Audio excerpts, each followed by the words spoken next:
Maria Santos pushed her cleaning cart down the polished hallway of the Pentagon's East Wing, her rubber-soled shoes making barely a whisper against the marble floor. At 52, she had perfected the art of being invisible.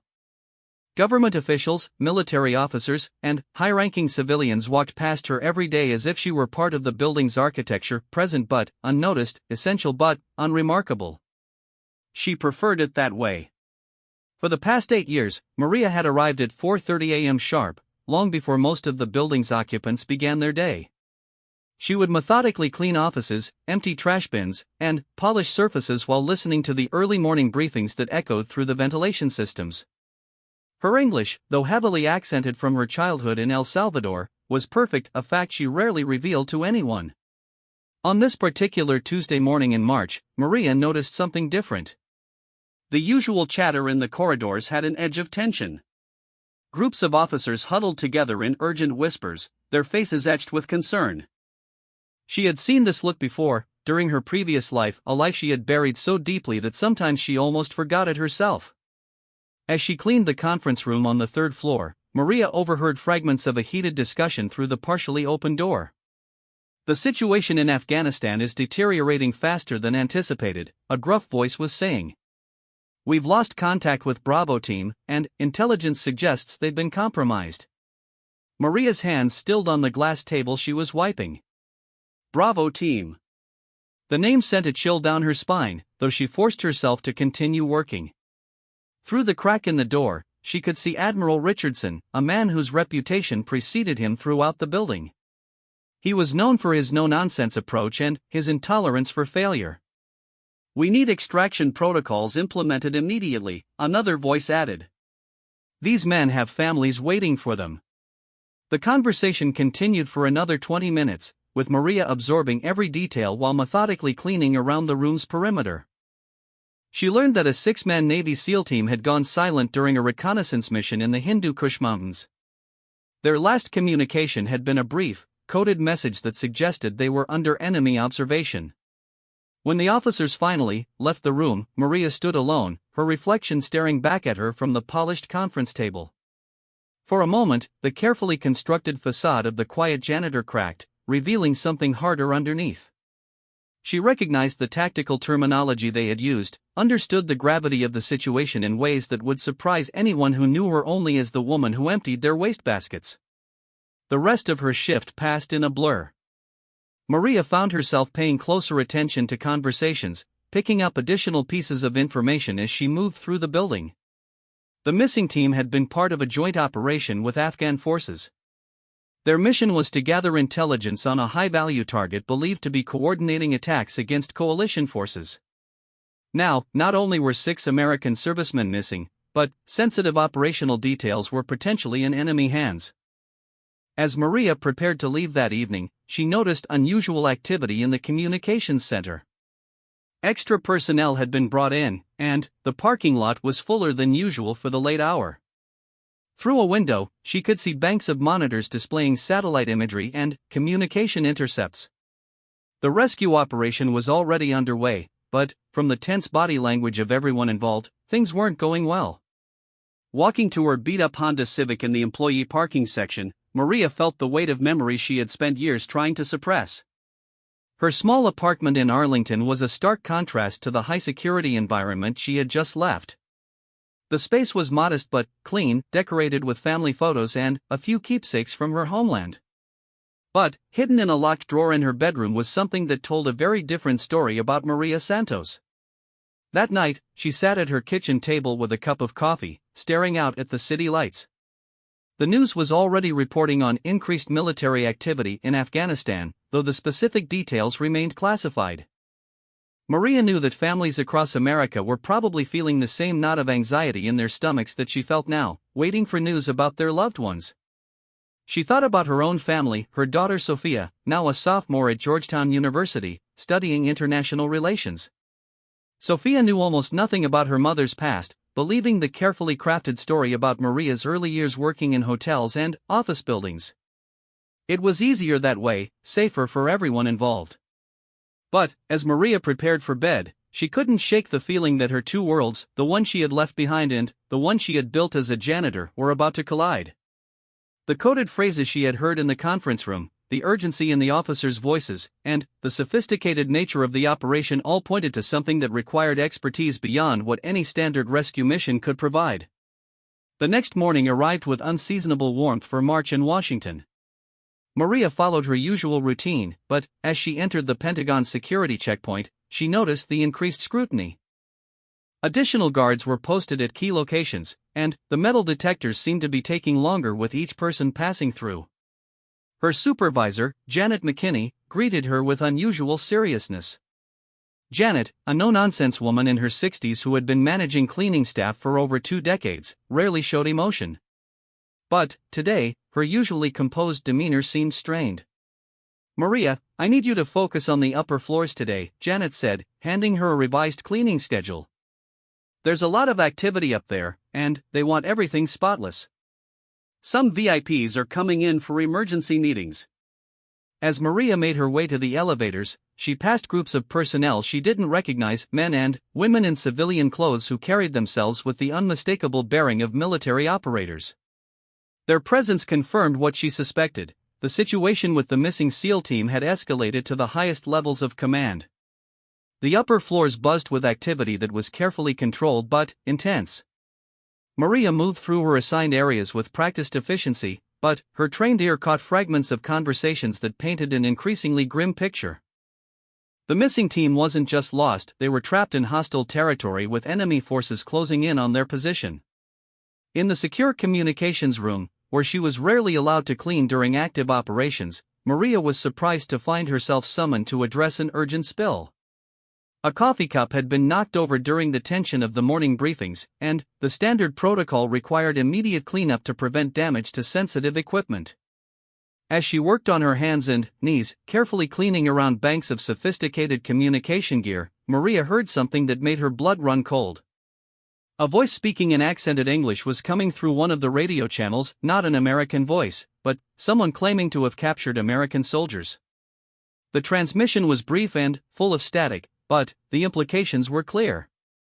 The missing SEAL team hadn't just gone silent, they had been captured. And, now, their captors were attempting to establish communication, likely for ransom demands or prisoner exchanges. Maria finished her cleaning and left the room, but the weight of what she had heard settled heavily on her shoulders. As she continued her rounds, she began to notice other signs of the escalating crisis. Additional security personnel had been deployed throughout the building, and several offices that were normally occupied were now empty, their occupants presumably called away for emergency duties. By the time her shift ended, Maria had pieced together enough information to understand the full scope of the situation. 6 highly trained Navy SEALs were being held by an unknown militant group somewhere in the remote mountains of Afghanistan. Traditional rescue operations were being complicated by the terrain, weather conditions, and the sophisticated nature of their captors. But what troubled Maria most was something she couldn't quite put into words: a feeling that the conventional approaches being discussed wouldn't be enough. The fragments of conversation she had overheard suggested that this wasn't a typical kidnapping scenario. The enemy seemed to have detailed knowledge of American operational procedures and had chosen their location specifically to make rescue attempts nearly impossible. As she drove home through the evening traffic, Maria made a decision that would change everything. For 8 years, she had successfully maintained her cover as nothing more than a dedicated cleaning lady. She had built a new life, raised her daughter, and left her past buried where it belonged. But some situations called for more than just cleaning solutions and fresh towels. That night, for the first time in nearly a decade, Maria Santos unlocked the drawer in her bedroom and removed a small, weathered notebook. The pages contained codes, procedures, and contact information that officially didn't exist.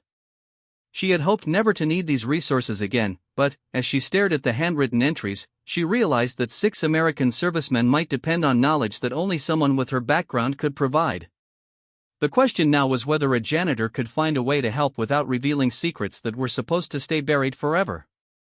The following morning brought news that confirmed Maria's worst fears. The captured SEAL team had been moved to a location that intelligence analysts described as virtually impenetrable. Satellite imagery showed the militants had chosen a cave complex in the Tora Bora region, an area that had frustrated military operations for decades due to its maze-like tunnel systems and natural defensive advantages. Maria arrived at work to find the Pentagon in a state of controlled chaos. Senior officers who usually maintained strict schedules were now working around the clock, and the normal rhythm of government business had been replaced by the urgent tempo of a crisis response. Her cleaning assignments had been modified again, this time focusing on areas where she had never been allowed before: secure briefing rooms and classified planning centers. As she worked in the Joint Operations Center, Maria overheard Admiral Richardson discussing the failed initial rescue attempt with a group of Special Operations commanders. The tone of the conversation was grim. A Delta Force team had attempted to approach the cave complex under cover of darkness, but the enemy had demonstrated surprisingly sophisticated surveillance capabilities, detecting the approach and forcing the rescue team to withdraw before they could establish visual contact with the captured SEALs. "They're using our own tactics against us," one of the commanders was saying, his frustration evident even through the professional military demeanor. "Whoever trained these people knew exactly what they were doing. They've turned that mountain into a fortress specifically designed to counter everything in our playbook." Maria's hands tightened imperceptibly on her cleaning supplies. She recognized the tactical challenges being described, the same principles of defensive positioning and counter-surveillance that she had been trained in during her previous life. But more troubling was the realization that the enemy seemed to understand American special operations procedures in remarkable detail. Through her careful listening over the next several hours, Maria learned that the situation was even worse than she had initially believed. Intelligence intercepts suggested that the captured SEALs were being interrogated about ongoing operations throughout the region. If their captors succeeded in breaking them, the compromise could affect dozens of other missions and, potentially, hundreds of American personnel. The pressure on the rescue teams was immense, but every conventional approach had been anticipated and countered. The enemy had chosen their position too well, and traditional American military advantages, air support, superior firepower, and technological superiority, were all negated by the terrain and the sophistication of the defensive arrangements. During her lunch break, Maria sat in her car in the parking lot and made a phone call to her daughter Sophia at Georgetown. Their conversation was brief and normal: discussions about upcoming exams, plans for spring break, and Sophia's new internship application at the State Department. But, as Maria listened to her daughter's excited voice talking about her future in international relations, she felt the weight of the decision she knew she had to make. Sophia represented everything that Maria had built in her new life. Her daughter was brilliant, ambitious, and completely innocent of the darker world that had shaped her mother's early years. If Maria revealed her true background now, it wouldn't just risk her own carefully constructed identity, it could potentially derail Sophia's promising future in government service.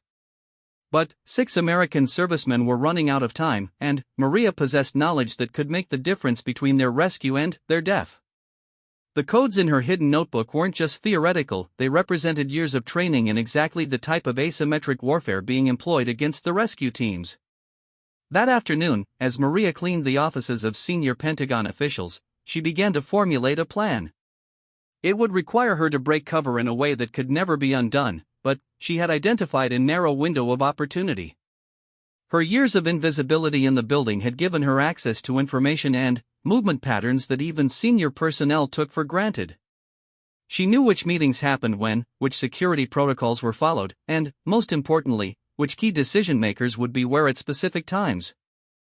The breakthrough came when Maria overheard a conversation between Admiral Richardson and General Patricia Hayes, the commander of Joint Special Operations Command. They were discussing the possibility of consulting with retired Special Operations personnel who had experience in the region, but the timeline for vetting and briefing outside consultants was too long. They needed someone immediately, someone who was already cleared and could provide tactical insights without the lengthy security review process.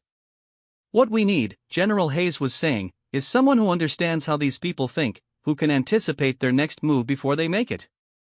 Admiral Richardson's response was frustrated but resigned. Anyone with that kind of experience is either deployed somewhere else or retired and living too far away to be useful on our timeline.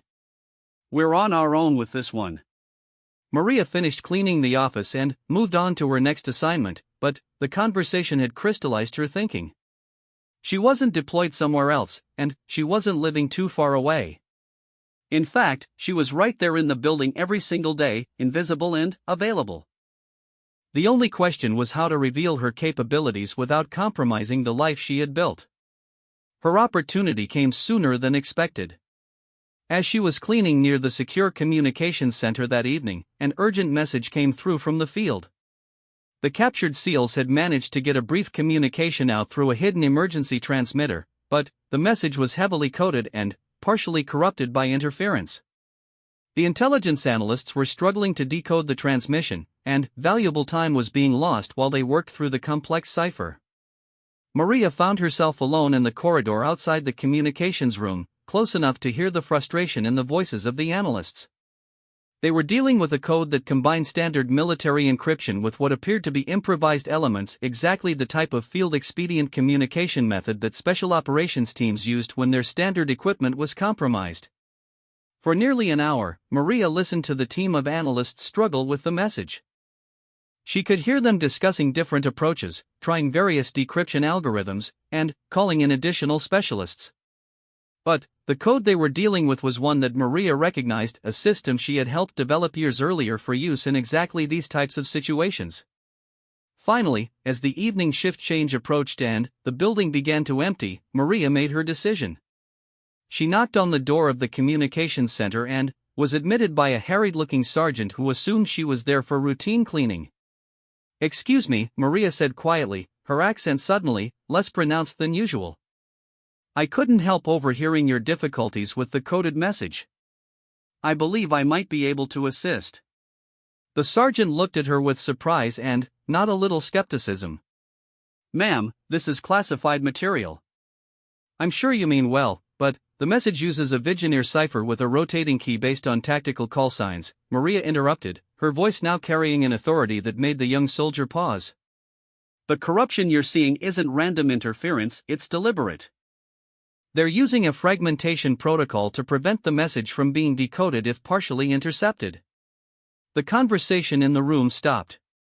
Captain Jennifer Walsh, the senior analyst on duty, looked up from her computer screen with an expression of complete bewilderment. "How could you possibly know that?"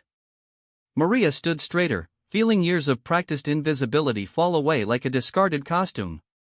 "Because I helped design that protocol 15 years ago. And if I'm right about what they're trying to tell you, those men are in immediate danger." The silence in the room was complete. Captain Walsh exchanged glances with her team, clearly unsure how to process the situation. Here was a cleaning lady who had just demonstrated knowledge of classified communication protocols that were supposedly known only to a handful of specialists. "Ma'am, I'm going to have to ask you to step outside while I contact my superiors," Captain Walsh said carefully. "This is highly irregular, and I need guidance on how to proceed."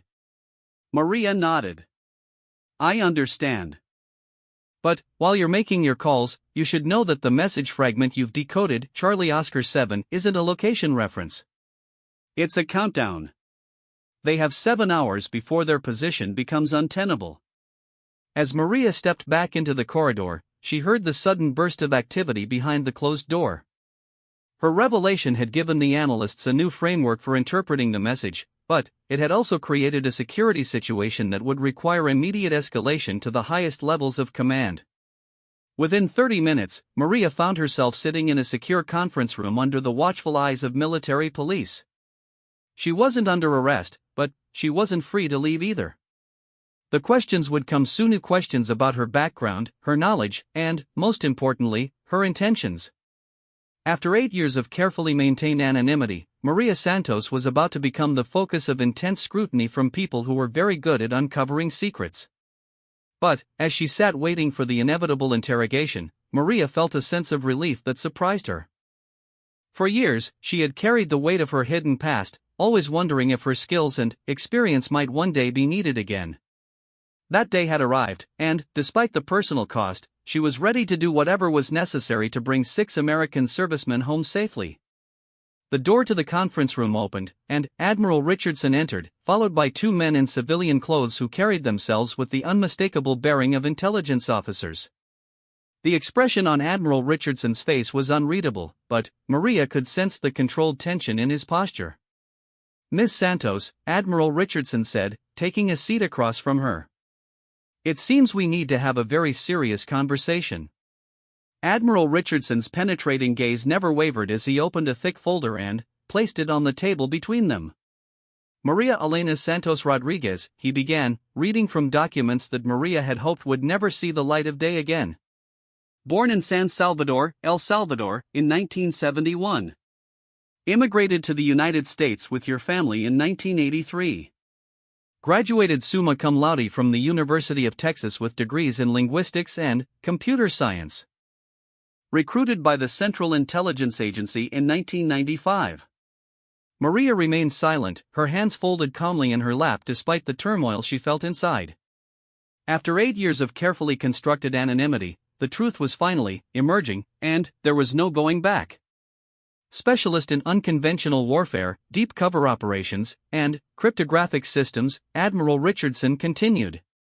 Deployed to Central America, Afghanistan, and Eastern Europe between 1996 and 2007. Commendations for valor in 3 separate classified operations. And then, suddenly, you vanished from all official records and appeared as a cleaning lady in the Pentagon. One of the civilian intelligence officers, a man with silver hair and cold blue eyes, leaned forward. "What we want to know, Ms. Santos, is why someone with your background chose to hide in plain sight for 8 years, and, more importantly, what your true intentions are now." Maria finally spoke, her voice steady and clear. "My intentions are the same as they've always been, to serve my country and protect American lives. The only thing that's changed is that 6 men are going to die unless someone with specific knowledge acts quickly." She gestured toward the folder in Admiral Richardson's hands. "You have my file there, which means you already know why I disappeared. The operation in Kandahar went bad. My cover was blown, and my team was compromised. 3 good men died because someone leaked operational details to the enemy. I was extracted, but I knew I was burned. So I chose to fade away rather than risk other people's lives." The second intelligence officer, a woman with sharp features and an even sharper demeanor, consulted her own notes. "According to our records, you were offered a desk assignment at Langley. Full pension, continued security clearance, and a chance to use your expertise in a safe environment. Instead, you chose to become a janitor. That's not normal behavior for someone with your training." Maria's expression softened slightly. "I had a daughter to think about. Sophia was only 7 when I got out. She'd already lost her father, he was killed in El Salvador when she was 3, and I'd been absent for most of her early years because of my deployments. I wanted to give her a normal life, something I never had. Being a janitor meant regular hours, no travel, and, most importantly, no one would ever think to look for a former CIA operative with a mop and a cleaning cart." Admiral Richardson closed the folder and studied Maria with renewed interest. "But now you're willing to blow that cover to help us rescue these SEALs. Why?" "Because the message they sent contains information that your analysts missed," Maria replied. "Charlie Oscar 7 isn't just a countdown, it's a specific protocol reference. These men are telling you that they've been moved to a location where their captors plan to execute them in 7 hours and broadcast the killings as propaganda. But, more than that, they've identified their exact location using a reference system that only someone with my background would recognize." The room fell silent as the implications sank in. Captain Walsh, who had been listening from a corner of the room, stepped forward. "Our best cryptographers have been working on that message for hours. How can you be certain of an interpretation that they missed?" Maria turned to address her directly. "Because 15 years ago, I was part of a joint CIA Special Operations team that developed contingency protocols for exactly this type of situation. We knew that captured personnel might need to communicate location and threat information using codes that wouldn't be obvious to their captors. Charlie Oscar 7 refers to a specific grid reference system based on geographical features that can be identified from satellite imagery." She paused, allowing the weight of her words to sink in. "The captured SEALs aren't just telling you they have 7 hours, they're telling you exactly where they are and how to find them. But the window for action is closing rapidly. General Hayes, who had been summoned to the meeting, consulted her watch. If your interpretation is correct, we now have less than 5 hours. That's not enough time to plan and execute a conventional rescue operation, especially given the terrain challenges we've already identified. Which is why you need an unconventional approach, Maria said. The reason your previous rescue attempt failed is because you approached the problem using standard special operations tactics. But the enemy you're facing isn't a typical militant group, they're using counterintelligence methods that suggest professional training, possibly from former Soviet or Eastern European military advisors. Admiral Richardson leaned back in his chair, clearly weighing his options. Assuming we accept your interpretation of the message, what exactly are you proposing? Maria stood up and walked to the large map of Afghanistan that dominated one wall of the conference room. With the confidence of someone who had spent years studying such terrain, she pointed to a specific region in the mountainous border area. The grid reference in their message points to this location, she said, tapping the map. It's a cave complex that was used by the Soviets during their occupation, then, later by Taliban forces. The reason it's so difficult to assault is because there's only one apparent approach, a narrow valley that can be easily defended. But there's something your intelligence briefings probably don't mention. She traced her finger along what appeared to be solid mountain ridges.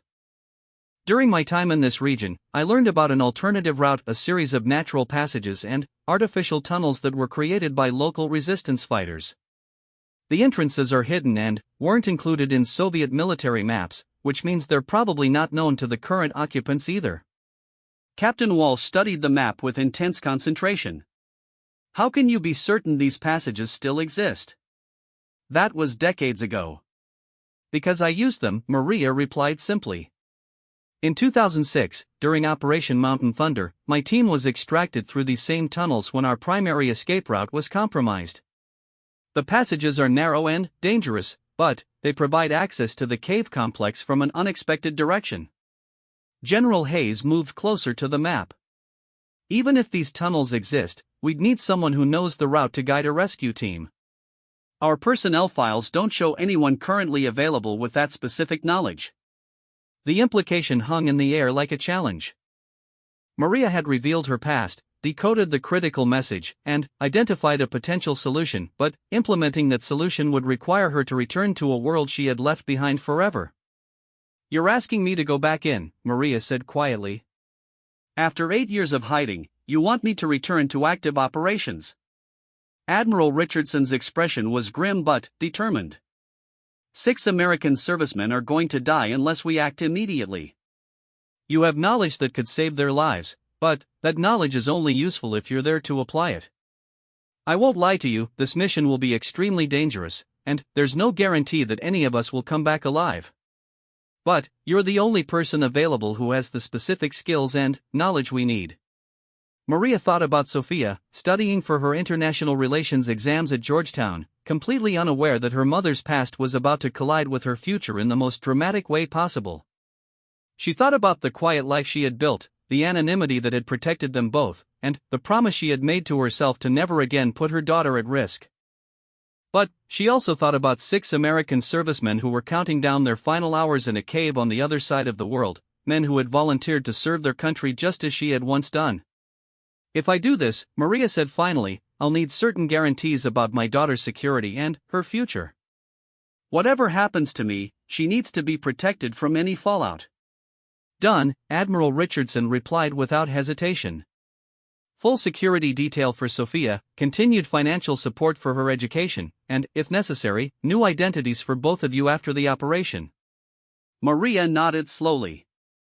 Then, I'll need to brief your tactical team on the tunnel route and the specific challenges they'll face. But I should warn you, the path through those passages isn't something that can be learned from maps or satellite photos. Someone will have to guide the team through in person. Are you volunteering for that role? General Hayes asked. Maria Santos looked around the room at the assembled military and intelligence officers, then, back at the map that showed the location where 6 Americans were fighting for their lives. 8 years ago, she had walked away from this world to build a better life for her daughter. Now, she was about to walk back into it to save the lives of men she had never met. "I'm not volunteering," she said with quiet determination. "I'm reporting for duty." The next 3 hours passed in a blur of intensive planning and preparation. Maria found herself back in a world of tactical briefings, equipment checks, and mission parameters, a world she had left behind but had never truly forgotten.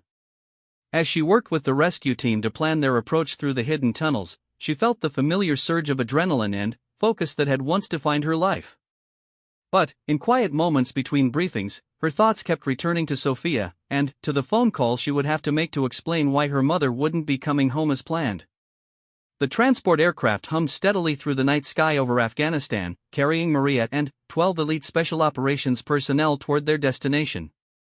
Maria sat quietly in the web seating, wearing unfamiliar tactical gear that felt both strange and familiar at the same time.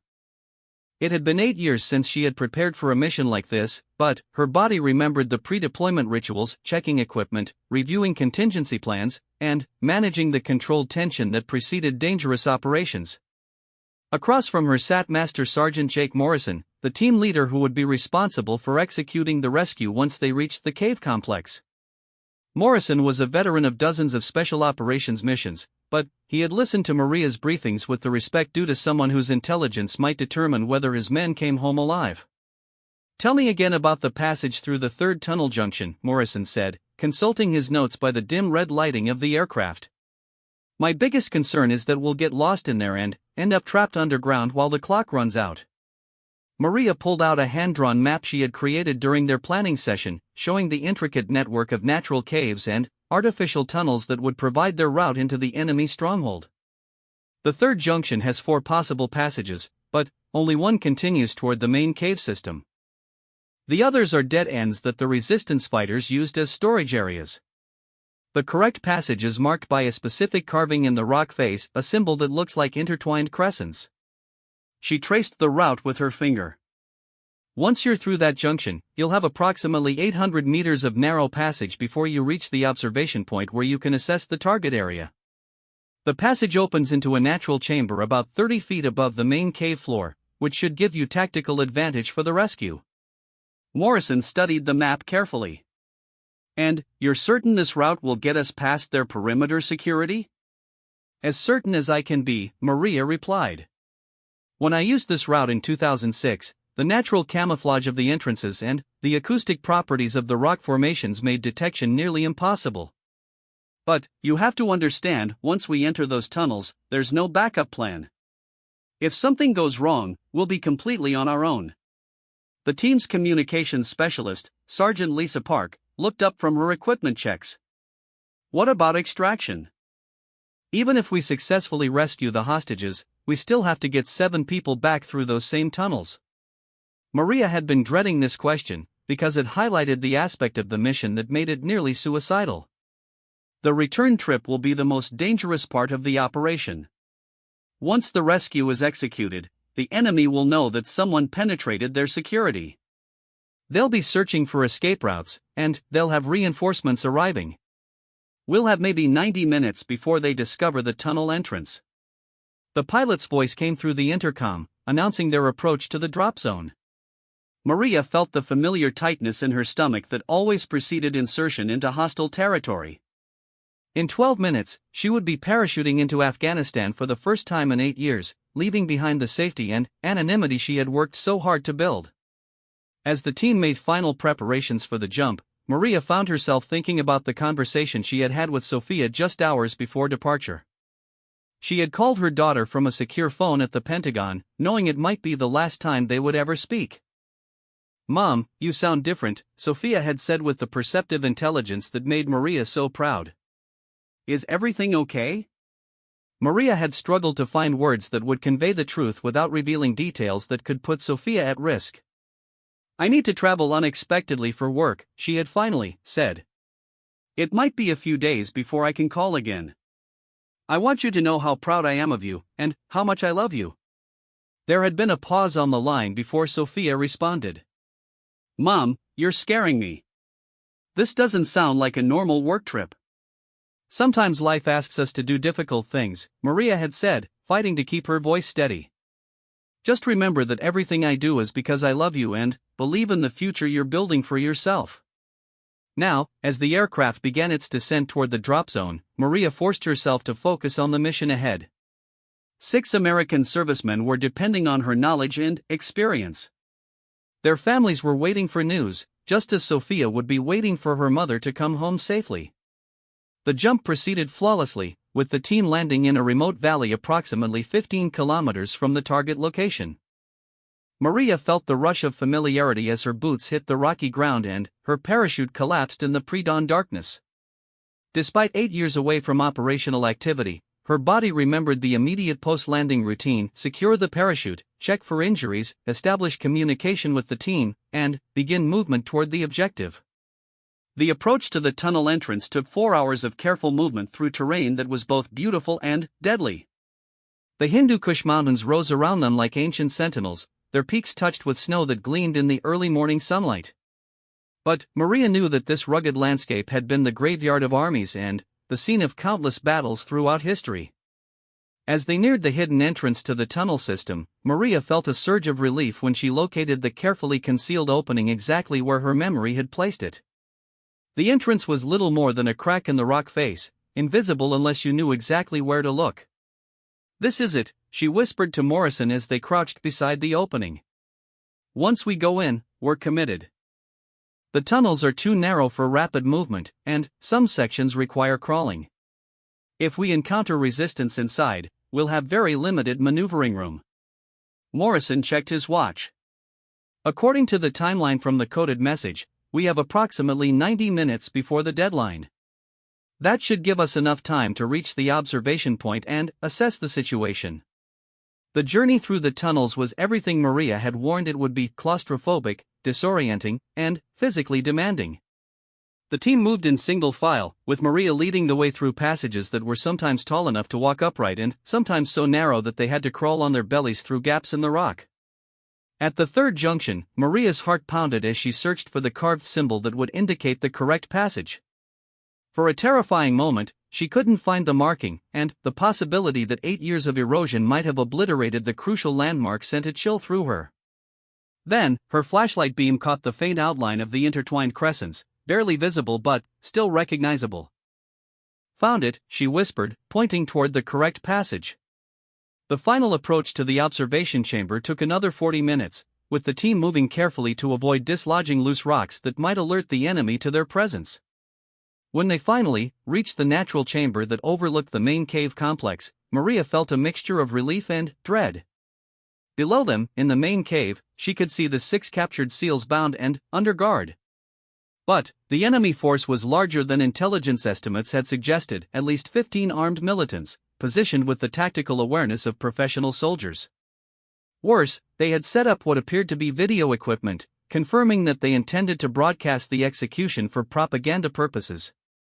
Morrison studied the scene below through his scope, mentally calculating firing angles and assault routes. "It's going to be tight," he murmured. "We'll have maybe 30 seconds of surprise before they react and potentially start killing hostages." Maria examined the layout of the cave, comparing it to her memories of the space from her previous visit. "There," she said, pointing to a section of the cave where shadows would provide concealment. "If I can create a distraction on the opposite side, it might give you the extra seconds you need." "Absolutely not," Morrison replied firmly. "You're not trained for direct action, and we can't risk civilian casualties." But Maria was already moving, slipping away from the observation point before Morrison could stop her. She had spotted something that the others had missed: a secondary passage that led to the lower level of the cave complex. It was a route that would put her in extreme danger, but it might also provide the crucial element of surprise that could save the hostages. What happened next would determine whether Maria Santos would return to her quiet life as a Pentagon janitor, or whether her daughter Sophia would have to learn the truth about her mother's sacrifice in the mountains of Afghanistan. As she moved through the darkness toward the secondary passage, Maria whispered a prayer that she would see her daughter's face again. The sound of gunfire erupted through the cave complex as Morrison's team initiated their assault. Maria had successfully created the diversion they needed, but now she was trapped in the lower level of the cave with enemy fighters between her and the only escape route she knew. 45 minutes later, as helicopters arrived to extract the rescue team and the liberated hostages, Maria Santos emerged from the tunnel entrance, supporting one of the rescued SEALs who had been wounded during the firefight. Her tactical gear was torn and bloodied, but she was alive. 6 weeks after that night in Afghanistan, Maria returned to her job as a janitor in the Pentagon. Her supervisor Janet McKinney welcomed her back from what the official records described as emergency family leave, and Maria resumed her familiar routine of cleaning offices and emptying trash bins. But something had changed. The senior officers who had once walked past her without acknowledgement now occasionally nodded respectfully when they saw her in the corridors. Admiral Richardson had personally ensured that her service record would remain classified, but word of her role in the rescue had quietly spread through the special operations community. More importantly, Maria had finally been able to tell Sophia the truth about her past. Her daughter, now aware of her mother's real background, had initially been shocked and hurt by years of deception. But, gradually, as she understood the reasons for her mother's choices, Sophia had come to feel a different kind of pride in the woman who had sacrificed so much to give her a normal childhood. "You know," Sophia said one evening as they sat in their small apartment, "I always wondered why someone as smart as you was working as a janitor. Now I understand that being invisible was the most difficult mission you ever chose." Maria smiled, looking at her daughter who was now preparing for graduate school in international security studies. Sometimes the most important victories are the ones that nobody ever hears about. 3 months after the rescue operation, Maria received a package with no return address. Inside was a simple wooden plaque with 6 signatures and a message that read, "To the janitor who reminded us that heroes come in all forms. Thank you for bringing us home." Maria placed the plaque in her bedroom drawer, next to the notebook containing codes she hoped never to use again. But she kept it where she could see it, a reminder that some secrets are worth keeping, and some sacrifices are worth making, for the people we love and the principles we serve.